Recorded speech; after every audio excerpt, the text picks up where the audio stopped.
Hello students.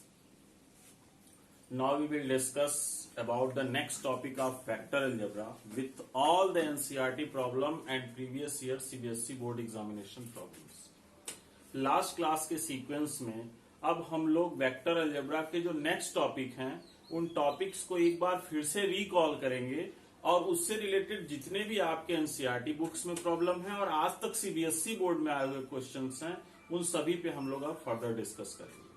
तो आज का जो न्यूमेरिकल प्रॉब्लम्स होगा उसमें जो अगला टॉपिक 3 है, दो टॉपिक के बारे में हम लोगों ने लास्ट क्लास में डिस्कस किया था। आज तीसरा टॉपिक होगा problems based on unit vector.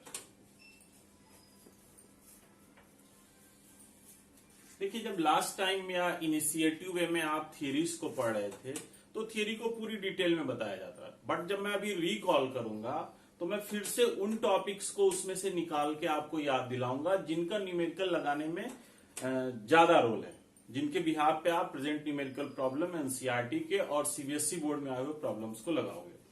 तो वेक्टर यूनिट वेक्टर के बारे में आपको क्या बताया था? If the given vector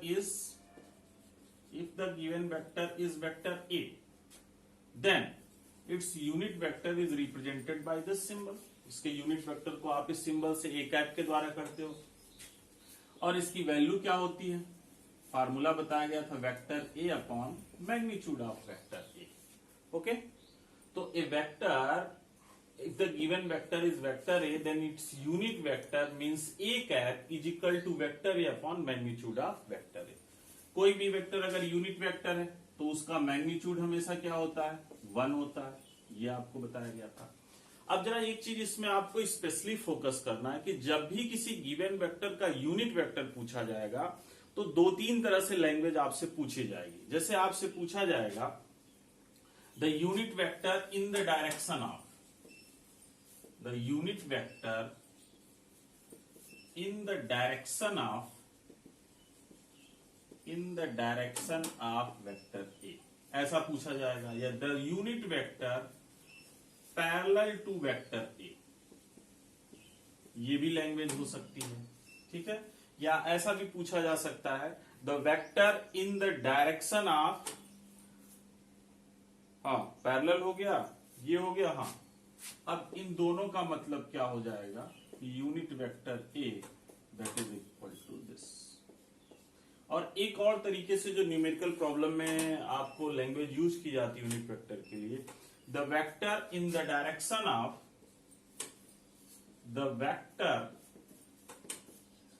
in the direction of vector ए, ऐसा वही ऊपर वाली लैंग्वेज है। लेकिन इसमें एक चीज और जोड़ दी जाएगी, विथ मैग्नीट्यूड, ऐसा कुछ के या लेमडा ऐसा हो सकता है, ठीक है। तो इसका मतलब हो जाएगा लेमडा यूनिट वेक्टर ए मतलब lambda vector A upon magnitude of vector A. तो आप यूनिट वेक्टर के जब न्यूमेरिकल प्रॉब्लम को सॉल्व करने जाएं तो इन चीजों को यूनिट वेक्टर से रिलेटेड आप रिकॉल कर लें कि गिवन वेक्टर का unit vector means A cap और इसका फार्मूला होता है vector A upon magnitude of vector ए। अगर किसी भी वेक्टर को यूनिट वेक्टर रिप्रेजेंट किया जा रहा है तो its magnitude will always equal to 1। Question में न्यूमेरिकल प्रॉब्लम पूछे जाएंगे तो कहा जाएगा the unit vector in the direction of vector A या the unit vector parallel to vector A means A cap and A cap is equal to vector A upon magnitude of vector A. ये already बताया गया।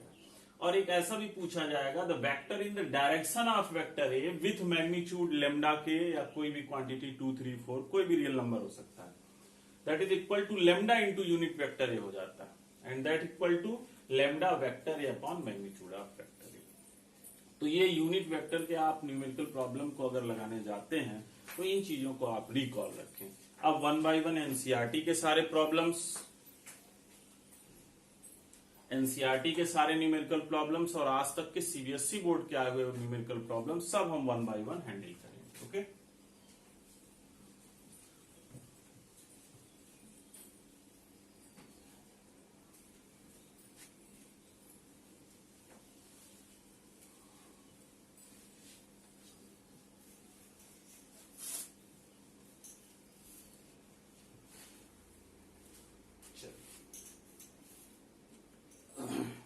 अभी आपको PDF में मैंने question दिया था। ये सारे क्वेश्चंस आपके बोर्ड एग्जामिनेशन में आए हुए हैं या एनसीईआरटी के हैं। हर टॉपिक से जितने भी एनसीईआरटी के क्वेश्चंस होंगे और जितने भी आज तक सीबीएसई बोर्ड के क्वेश्चन होंगे, हर टॉपिक को एंड करने के बाद उसे मैं बिल्कुल सीक्वेंसली आप लोगों को सॉल्व कराता हूं। तो क्वेश्चन एक है, find the unit vector, find the unit vector in the direction of, find the unit vector in the direction of 3i minus 4j, 3i minus 4j plus 5k। Okay, बिल्कुल primary level का बहुत ही simple सा question है। Find the unit vector in the direction of vector this. इस vector के direction में unit vector बताइए, यानी ये गिवन वेक्टर है, इसे आप ए कंसीडर कर सकते हैं। तो आप ऐसा कर सकते हैं according to question, vector A is equal to 3i minus 4j plus 5k। इसका यूनिट वेक्टर आपसे पूछा जा रहा है, तो फार्मूला आपने पता है, unit vector A is equal to vector A upon magnitude of vector A. ठीक है, किसी भी वेक्टर का मैग्नीट्यूड कैसे निकालते हैं इसको आपको बताया गया है। That will be equal to 3i minus 4j plus 5k upon इसका मैग्नीट्यूड क्या हो जाएगा, 3 square plus minus 4 square plus 5 square and this is equal to, थोड़ा समय अगर डायरेक्ट कर दूं तो 9 प्लस 16 प्लस 25, तो ये हो जाएगा 2 इंटू 50, यानी ये आ जाएगा 5√2। ठीक है, 1/5√2 3i minus 4j plus 5k। आप ऐसा भी आंसर दे सकते हैं, या इसे आप चाहें तो मल्टीप्लाई कर लें। आप इसे लिख सकते हैं 3/5√2i माइनस 4/5√2j प्लस 5 से 5 कैंसिल हो जाएगा, 1/√2। Therefore the required unit vector, या सिर्फ वेक्टर भी आप लिख सकते हैं, equal to this, that will be your required answer.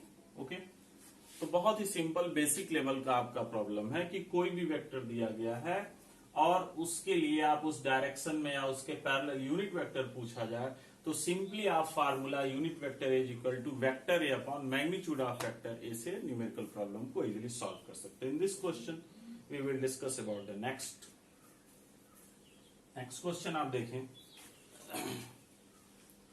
Find a vector in the direction of, find a vector, find a vector in the direction of, find a vector in the direction of vector 2i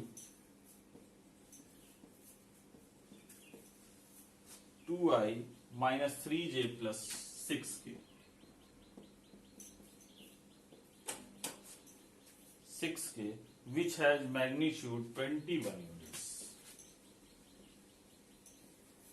which has magnitude 21 units। अब अभी simply आपको थोड़ी देर पहले मैंने बताया कि जब भी यूनिट वेक्टर से आपके सीबीएसई बोर्ड या एनसीईआरटी में प्रॉब्लम मिलेंगे तो कौन सी लैंग्वेज यूज की जाएगी, हर लैंग्वेज पे मैंने डिस्कस किया। अब ये पूछा जा रहा है unit vector in the direction of this. अब अगर प्रॉब्लम सिर्फ इतना ही आपका होता तो सिंपली आप इसी फार्मूले को यूज करते थे, लेकिन अभी पूछा जा रहा है विच हैज मैग्नीट्यूड दिस, तो इसी फार्मूले में आपकी एक चीज बढ़ जाएगी। ठीक है, तो आप सीधे लिखोगे द रिक्वायर्ड वेक्टर, या यूनिट वेक्टर भी लिख सकते हैं। ठीक है, इस गिवन वेक्टर का यूनिट वेक्टर पूछा जा रहा है। अगर आप ऐसा मान लें according to question given vector को वेक्टर ए मान लें तो 2i minus 3j plus 6k। तो इस वेक्टर का यूनिट वेक्टर आपसे पूछा जा रहा है जिसका मैग्नीट्यूड 21 यूनिट्स है, तो 21 इसके आगे आ जाएगा, बस सो सिंपल। तो ये हो जाएगा 21 vector A upon magnitude of vector A. Okay, अब ये हो जाएगा 21 वेक्टर ए हो जाएगा आपका 2i minus 3j plus 6k upon इसका मैग्नीट्यूड आप लोगे 2 स्क्वायर 4 माइनस 3 स्क्वायर प्लस 9 और 6 6 जा 36। अब इसे आप न्यूमेरिकली आसानी से सॉल्व कर सकते हैं, तो कैलकुलेशन आप कर लेंगे। ओके, तो ये दो तरीके की लैंग्वेज हो गई जिसपे यूनिट वेक्टर के बेसिक क्वेश्चंस मिलेंगे। नेक्स्ट आप देखें,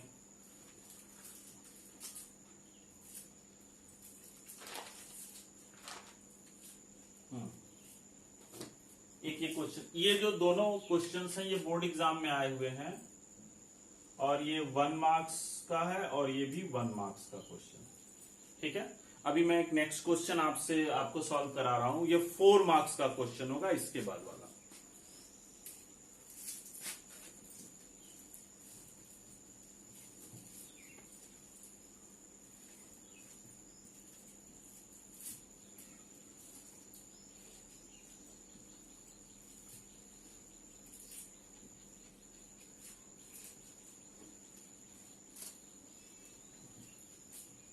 ओके, नेक्स्ट क्वेश्चन देखें।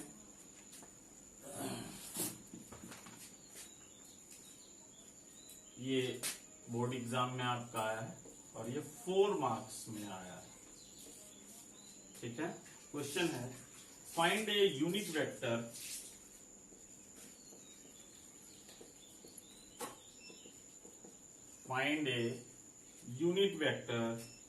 of magnitude 5 units and parallel to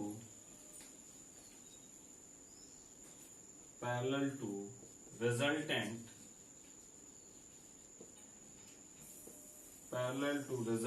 of vector A is equal to 2i plus 3j minus k and vector B is equal to I minus 2j plus k। Okay, अब देखिए बहुत ही simple सा question है, एकदम बिल्कुल जैसे आपने अभी क्वेश्चन लगाया उसमें सिर्फ एक पॉइंट आपका बढ़ गया है and you will get 4 marks. पीछे वाला क्वेश्चन 1 मार्क्स का था लेकिन इसमें एक पॉइंट बढ़ गया है, आप थोड़ा सा आप अंडरस्टैंडिंग डेवलप करते हैं तो आपको 4 मार्क्स मिलते हैं। देखिए क्वेश्चन क्या कह रहा है, find a unit vector of magnitude 5 units. एक यूनिट वेक्टर बताइए जिसका मैग्नीट्यूड 5 यूनिट्स है, parallel to the resultant of vector this and this. आप इसमें से इसको हटा दो एक वर्ड और यहां से रिजल्टेंट को आप हटा दो, पुराना क्वेश्चन आपका हो गया जो अभी आपने जस्ट लगाया। Find a unit vector of magnitude 5 units and parallel to vector this. अब ये पुराना क्वेश्चन हो जाता, बट कह रहा है resultant of this and this, तो इन दोनों का रिजल्टेंट क्या होगा? रिजल्टेंट क्या हो जाएगा?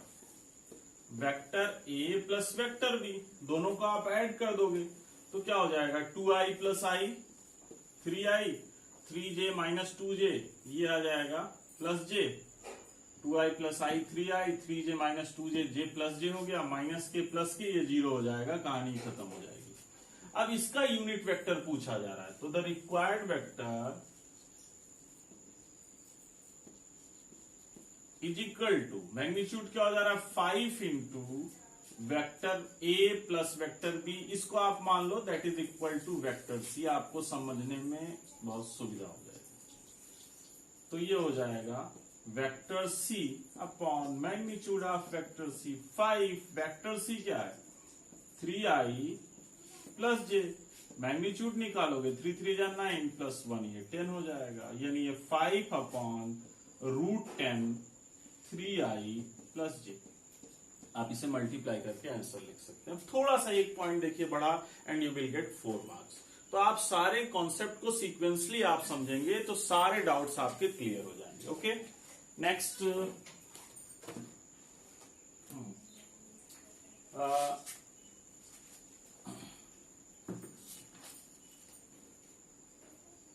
अभी यूनिट वेक्टर पे जो मुझे प्रीवियस ईयर बोर्ड एग्जामिनेशन के क्वेश्चंस देखूं और एनसीईआरटी का, तो इतने ही कैटेगरी के क्वेश्चन मुझे दिखाई दे रहे हैं। बट अगर यूनिट वेक्टर का कुछ आपसे कोई और वैरायटी का क्वेश्चन होगा, एनसीईआरटी का या प्रीवियस ईयर का मिस कर गया होगा, तो आप हमसे कमेंट बॉक्स में लिखिएगा, हम उसका सोल्यूशन आपको प्रोवाइड करेंगे। ओके, अभी हम नेक्स्ट टॉपिक पे आते हैं।